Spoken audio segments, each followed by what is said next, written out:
Now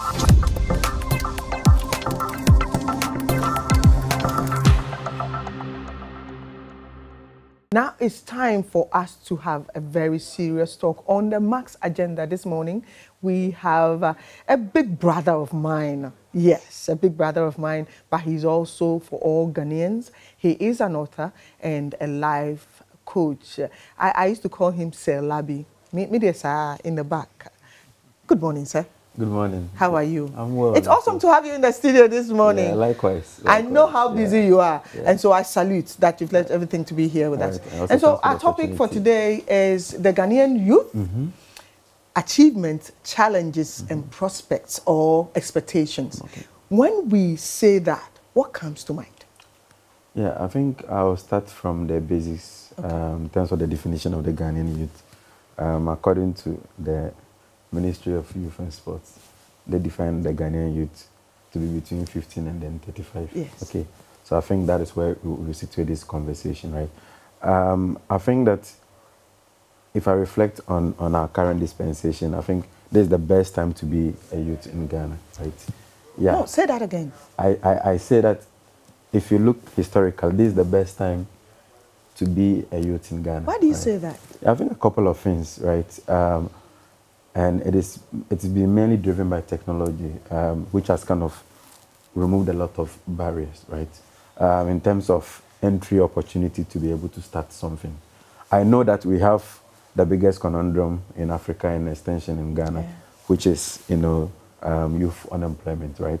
But that said, the whole thing about technology has now allowed that to kind of bridge the gap when it comes to knowledge, right? So we cannot compete with the Europeans when it comes to these big factories and all. But when it comes to the knowledge economy, when it comes to the ability to leverage technology to solve, everyday problem, I think that information accessibility is there for every youth. Now you can just sit on YouTube, train yourself in a particular field. There are sites like Coursera, edX, whereby you have Ivy League schools offering free programs, or the Harvards, and you don't need to go there now. It is free. You only pay for some small token if you want the certificate, but if you want the knowledge, it's free. So you can sit in the comfort of your home, develop a particular skill you want, and then convert it or monetize it. So I believe that this is the best time to be a youth. What do you think the biggest achievement of the Ghanaian youth is right now in this dispensation? What do you think our biggest achievement has been? I think for me it is our resilience, right? Resilience? Yeah, I think our biggest achievement as a thriving youth is our resilience. And why am I saying that? If you look at Ghana, most of our neighbors, there's a lot of instability, and those who are at the forefront of it are the youth who are venting their frustration and all. But yes, we complain on social media and all, but an interesting trend I've seen is that even right from school, people from national service, you find that everybody has some side hustle they are building. So that enduring, entrepreneurial spirit of Ghanaian youth who admit that yes, things are tough. We are not so clear about, what the future prospect is, but with the little we have, we can make something happen on our own.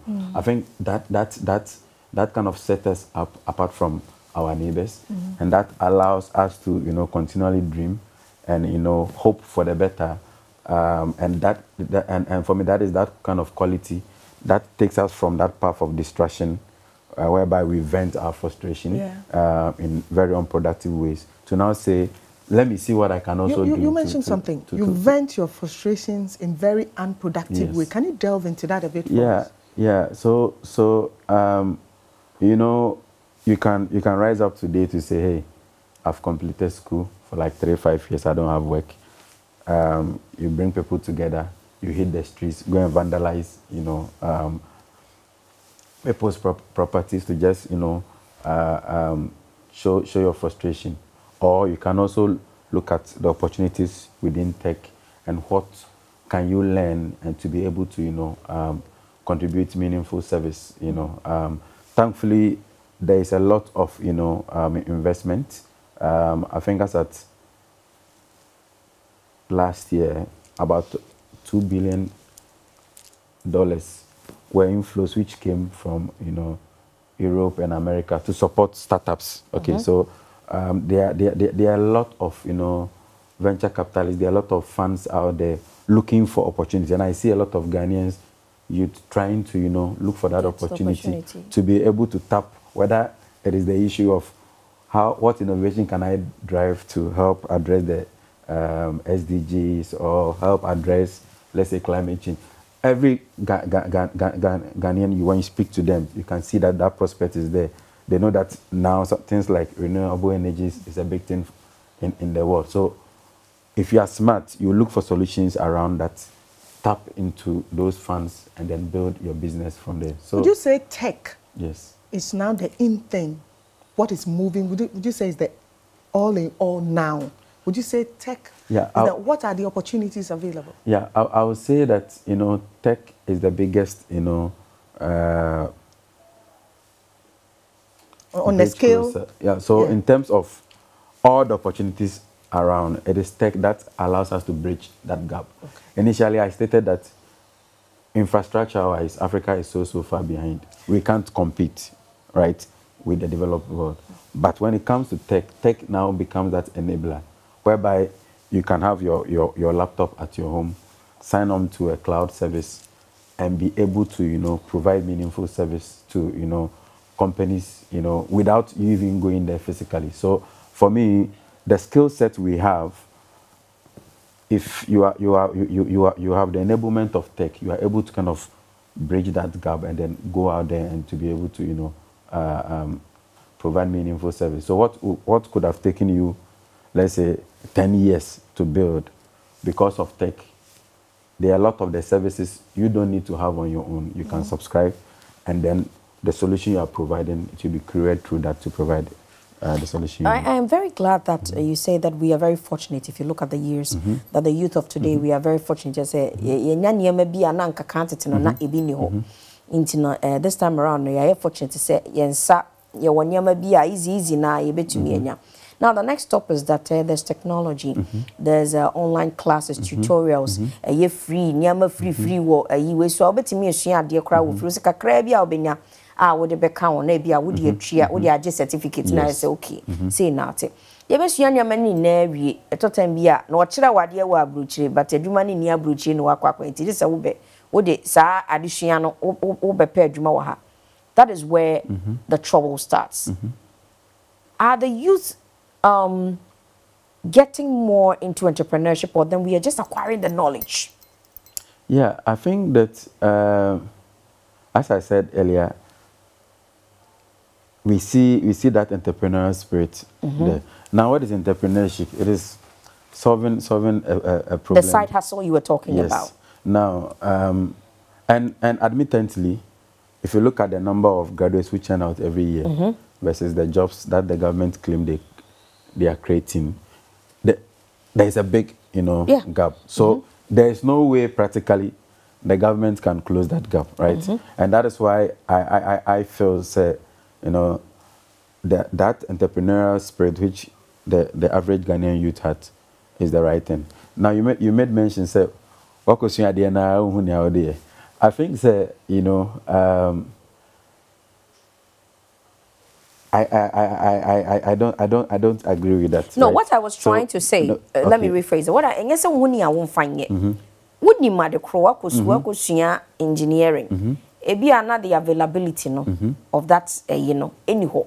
So obi on any GBB ama a forcing crofo bebre to go do things used to bebre suani ama sebe one money engine but a hona sebi adwuma ewo baby adwuma no one be akosua na ni nhye dan gye ho but ebi na nani gye ho no ebi a doctor wawie wehu ade no but e be availability of sa we no e be eni ho ntina ama nkrofo bebre esua skill kakra e de aka ho eno enana me bisa because nipa wo ho masua ade but the jobs and so as one American say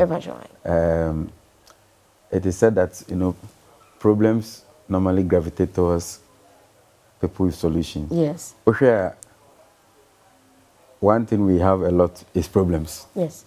Maybe my count about 20 problems. Oh, right from the traffic light, the field, all these things are, problems that is begging for solutions. I think that unfortunately, Ghanaians as a people, there's this mindset, so I start buying a bay. What I say. But you look at like someone like Zoom Lion, who showed, the determination. Now the government depends on him to do.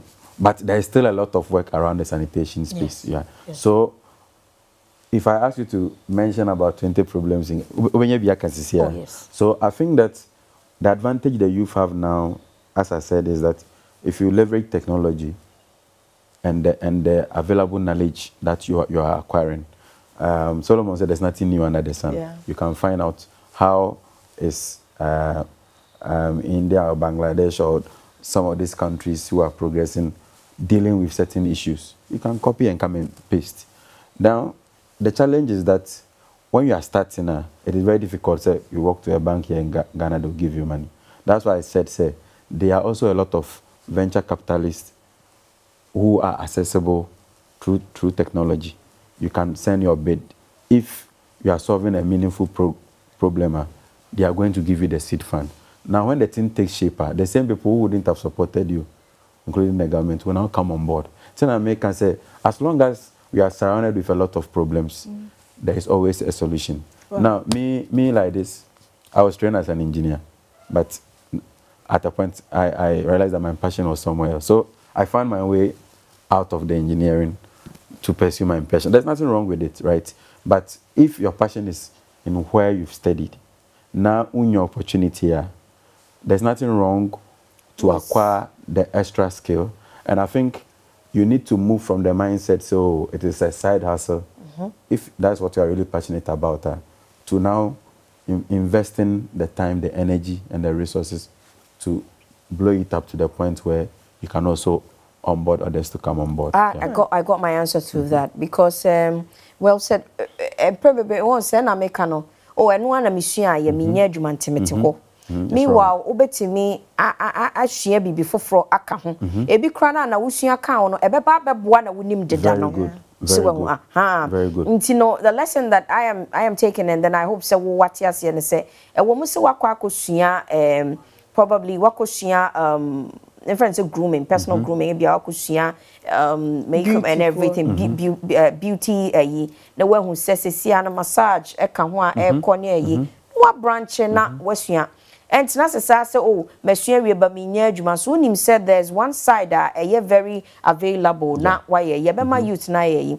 You said another thing, I feel said, and also Swedimumpa, the youth employment programs ni winning in I think said they should open up for most of our ideas, because out of the problems, we get the solutions, and out of the solutions, we get jobs.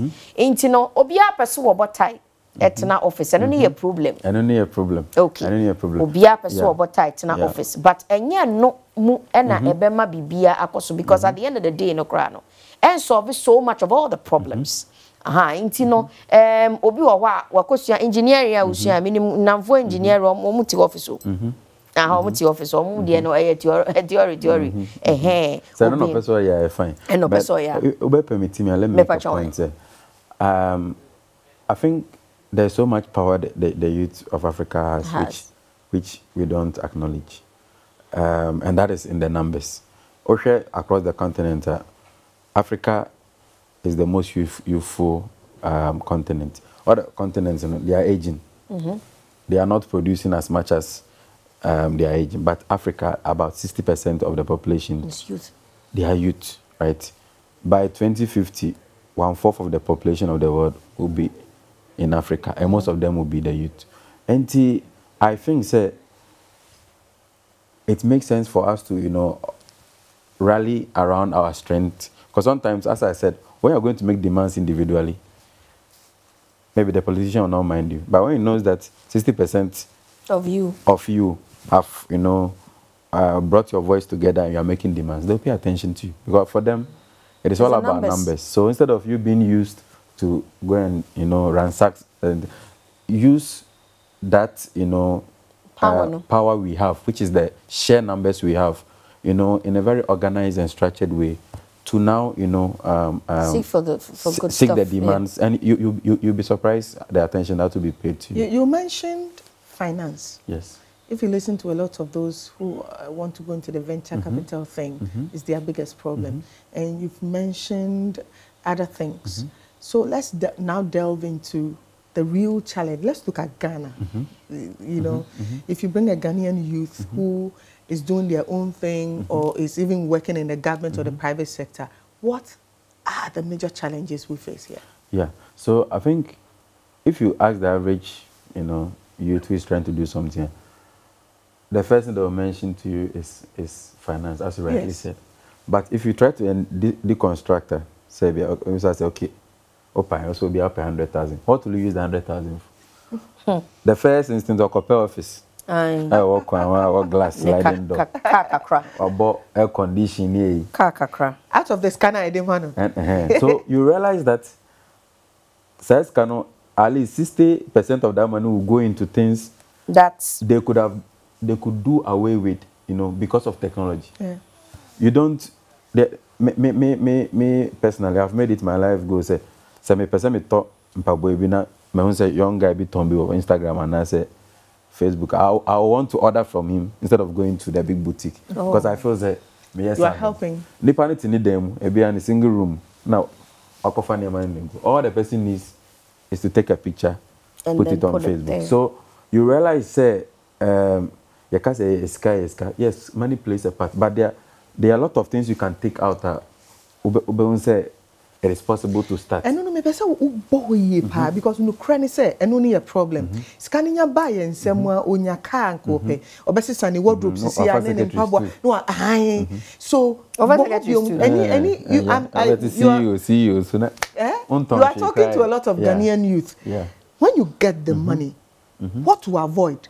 What the essentials? My young so, be bootstrapping. Like, what is the barest minimum you need to be able to survive? And as I said, with the role of technology, what things can you scale up? So, I was 5,000 cedis.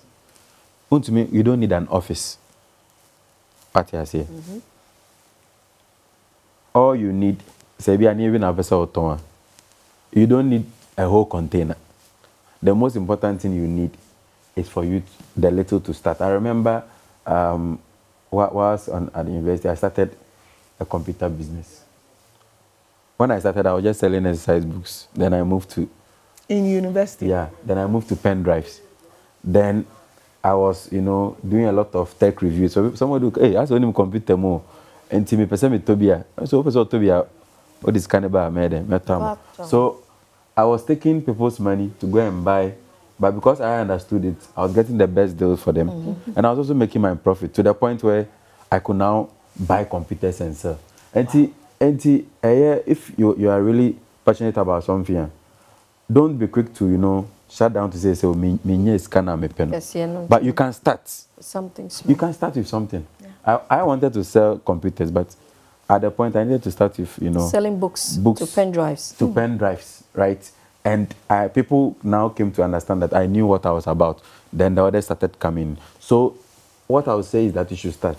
I think the second biggest problem in Ghana, I don't know whether it's just a Ghana thing, is that we are not able to come together to synergize. All these big companies, Google, Facebook, they didn't start all by themselves. They started with their friends. And so yes, it's nice, boys. Marco China baby, Marco Ruby, Marco. But my boys are no brand for so. Maybe I owe 1,000, means more 1,000. When what? What can we do together? Say now, can maybe I always feel engineer, my medicine. How can we now leverage our synergies? And the contacts we have to now start the business. Then, when you are starting a business in Swa, the key thing when it comes to building funds is family and friends. Yeah. And if you don't have credibility, that's where the problem is. But also, auntie, me yeah DB sent to the boy me 2,000 be okay. By the time I realize you have some good funds, and then come together 3, 4, 5 friends, and then start the thing, and then put in the work. But to be a person when you're in the office, no printing a card. Tell me I'll call workshop be no be about I'm CEO. But CEO of like nothing. 1,000 cities, you know. CEO of the entire. But you could have come together, and I always say it's better you have 10% of 1,000,000 than to have 100% of 1,000. So I think that it is a Ghana thing. Obia per se. But there's power in numbers. When we come together, you will be able to do more. I'll be able to leverage the contacts you have. You can also leverage the contacts I have. I'll be able to leverage the wisdom, your knowledge, your skill. Now, some the media account. Then we can take the business further. How do we avoid conflict when we come together? Is it a papers and agreement thing? Yes. Because I have seen young people who started brilliantly. Some people started tapping AC water from big companies. 3 people. Now, they started fighting, and the whole thing came to zero. So how do we stop that conflict from happening when it takes off? Yeah, for me, I think business is business, right? And when you are bringing people together, get a lawyer, go through the due diligence. Sometimes goes, oh, why don't you know they trust me? Once money starts coming in, nipa some way. Once money starts coming in, there'll be conflicts. But as long as from the beginning you have the guidance of some lawyer, my agreement, you are clear on say, in your revenue, 50% will go back to the business, 50% of it we are going to share. It is clear from the onset. If you want to exit, you need to give maybe 12 months notice needed. So it is clear. And it said, "Bibi bape no be market paper." And so okay, this is our constitution. These guys are. But sometimes I understand passion. Charlie, yanko. Then it turns into something big, and then I read a bit. So it is important that once you are bringing someone on board, do due diligence, so that you have something that guides you. Yes, it is difficult to do that now, but it will save you a lot of sweat. It's important to do it. Maybe or cause a conflict. I read. I saw that you were doing. I don't know whether you have an experience to share, because you look like. It's true. You see, it's not the experience. It's well together. Obi abehusa, obi abehubi. Person only pursue maniska anatomy. Well, they're normal. Obi abehubi. But he rightfully said what the answer to it is that. You see, when munya idea, the sort of passion, you override the necessary steps that you need to take.